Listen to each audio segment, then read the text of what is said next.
खबर वासा शेयर कई पिया सिक्योरिटी फोर्सेस जो पाक अफगान सरहद वेझो ऑपरेशन 4 दहशतगर्द गिरफ्तार थिया आहिनि।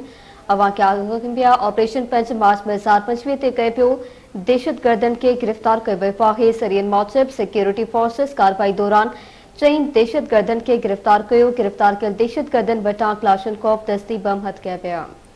ख़बर बि अवां खे आगाह कंदासीं। सिक्योरिटी फोर्सेस पाक अफगान सरहद वेझो ऑपरेशन कयो आहे। 4 दहशतगर्द गिरफ्तार कया विया आहिनि। बलूचिस्तान जे सरहदी इलाइक़े टोबा काकड़ी में ऑपरेशन कयो वियो आहे। सिक्योरिटी ज़रियनि जो चवणु आहे त ऑपरेशन 5 मार्च 2025 ते कयो वियो। दहशतगर्दनि खे गिरफ्तार कयो आहे।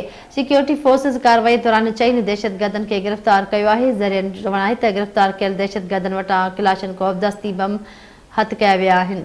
दहशतगर्दनि वॾी कार्रवाई जी रिथाबंदी जो एतिराफ़ बि कयो आहे। गिरफ्तार हिकु दहशतगर्द जी असामुद्दीन वल्द गुलशाद तौरु सुञाणप थी आहे। अवां खे ख़बर ॾियूं पिया सिक्योरिटी फोर्सेस जो पाक अफगान सरहद वेझो ऑपरेशन 4 दहशतगर्द गिरफ्तार थिया आहिनि। बलूचिस्तान जे सरहदी इलाइक़े टोबा काकड़ी में ऑपरेशन कयो पियो। सिक्योरिटी ज़रियनि मूजिब ऑपरेशन 5 मार्च 2025 ते कयो पियो। दहशतगर्दनि खे गिरफ्तार कयो वियो। सिक्योरिटी फोर्सेस कार्रवाई दौरान 4 दहशतगर्दनि खे गिरफ्तार कयो। गिरफ्तार कयल दहशतगर्दनि वटां क्लाशनकोफ दस्ती बम हथ कया पिया। दहशतगर्दनि वॾी कार्रवाई जी रिथाबंदी जो एतिराफ़ कयो आहे। सिक्योरिटी ज़रियनि मूजिब गिरफ्तार हिकु दहशतगर्द जी असामुद्दीन वल्द गुलशाद तौरु सुञाणप थी आहे।